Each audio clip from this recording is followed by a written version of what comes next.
Welcome to WatchMojo, and today we're counting down our picks for the top 10 worst WWE costumes.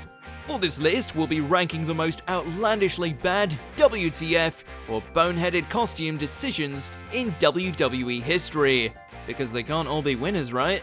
Know of any personal fashion fouls or faux pas from the WWE wardrobe department that we missed? Let us know in those comments below. Number 10, the Spirit Squad. Now, the first entry on our list isn't necessarily bad on its own, but rather it's the context that makes it feel like such a misfire. Male cheerleaders undeniably earn their place on the sports field, but they don't feel like a great fit for the squared circle. And so, the Spirit Squad, well, they just all looked silly. The matching green uniforms, pom-poms, headbands, and other bits and bobs were a bad gimmick from the start. No wonder the group became something of a joke amongst the WWE roster. The only real lasting legacy from this team was former member Nikki, who works with the company to this day as Dolph Ziggler. Number 9, Rocky Maivia. He wasn't The Rock just yet. This third-generation WWE superstar made his debut as a very generic and very green babyface, complete with a ridiculously over-the-top outfit. He hit the ring for his first match at Survivor Series 1996, all smiles, vigor, and optimistic energy. It just didn't fit with the pseudo-Samoan warrior getup. The blue streamers, the cheap-looking neckpiece, and matching armbands, it all looks like it was thrown together at the last minute. There's no rhyme or reason as to why Rocky looked so bad, but the crowd eventually turned on him and essentially booed him into heeldom, sending him down the path that would eventually lead to The Rock. So hey, it's not all that bad. Number 8, VISCERA. Poor VISCERA. It didn't matter whether he was wrestling as Mabel, Big Daddy V, or even as a member of Men on a Mission. He always seemed to get saddled with a horrible wardrobe. VISCERA was a big dude, but that didn't mean his costumes had to be so baggy and poorly tailored, right? Ill-fitting leather trench coats that made him look like an extra from Blade, suspenders with no shirts, and painfully gaudy outfits were just some of the bad ideas that Frazier donned in the ring. He changed often, but never for the better. Number 7, Michael Cole. We got 2 words for you: orange singlets. That was what longtime WWE announcer Michael Cole wore for his match against Jerry the King Lawler at WrestleMania 27. Although today Cole has embraced weight training and fitness, the veteran play-by-play commentator wasn't exactly in peak physical condition back in 2011. As a result, his matching collared singlet and headgear looked pretty ridiculous and on the nose as Cole made his in-ring debut. Of course, it was intentional for Cole to look ridiculous as part of the angle, but that doesn't change the fact that it made for one heck of a jarring mental image. Number 6, Battle Cat. He-Man, this definitely is not. Battle Cat was a blink-and-you-miss-it character during some of the WWF's darkest days in the early 90s. Just one of the company's many silly ideas that didn't match. The man who first played Battle Cat originally competed in the company under the name Brady Bone. But this gimmick had him, born Dean Peters, wearing an on-the-nose cat mask in an attempt to act more feral, we think. It didn't work.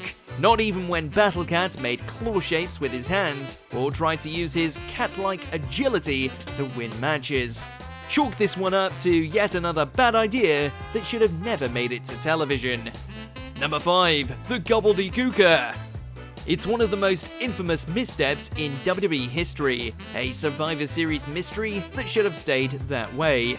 The thing is, the GOBBLEDY's debut was hyped big time prior to Survivor Series 1990.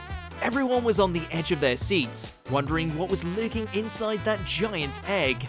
So when a giant ridiculous turkey creature broke through the prop and started dancing with Mean Gene Okerlund, well, the writing was officially on the wall that this was a bad idea. We're not sure whether the GOOKER was intended to be a wrestler or just a bizarre one-off, but it instantly became part of boneheaded pro wrestling lore. Number 4, the artist formerly known as Goldust. Don't get us wrong, we love Goldust as much as we love Dustin Runnels, the man behind the character. For this entry, we're singling out a very specific look from Goldust's enviable career in the squared circle, his artist period.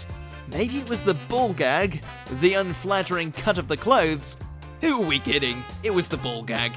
Goldust was being managed by Luna Vachon at this time, and his costumes seemed to be a hodgepodge of whatever outrageous material was available backstage. Runnels made a lot of outfits work throughout his career, from the original yellow jumpsuit to the iconic black and yellow combo he wore near the end of his WWE tenure. This, however, was just bad. Number 3. Bastion Booger. Some pro wrestlers get lucky and go through one or two gimmicks before finding one that works. Then there are those like Mike Shaw, who move from idea to idea throughout their careers with little to no consistency. Although Shaw's best known gimmick might be the Norman the Lunatic, he's arguably better known for the various bad looks he's had over the years. Friar Ferguson was one, but it's Bastion Booger that earns him a spot on the podium. Designed to be disgusting, wearing tights, can we call these tights? That were purposefully designed way too small, Booger left absolutely nothing of Shaw's to the imagination. Thankfully, Bastion Booger never received a main event push, as we don't think we could have handled seeing this getup on a weekly basis. Number 2. Max Moon.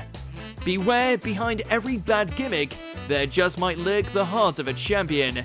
Case in point, Lucha Libre legend Conan was one of the men who wrestled for the WWF under the very embarrassing moniker of Max Moon.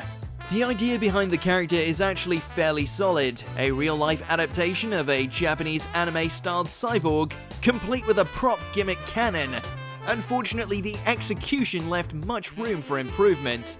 The fire hose rings don't really work, the corresponding mask is awkward, and the color scheme looks as if Ultraman got dressed in the dark. It wasn't intimidating, effective, or even really cool, but rather poor execution of an idea that probably needed a couple more drafts before hitting the ring. Before we continue, be sure to subscribe to our channel and ring the bell to get notified about our latest videos. You have the option to be notified for occasional videos or all of them. If you're on your phone, make sure to go into your settings and switch on notifications.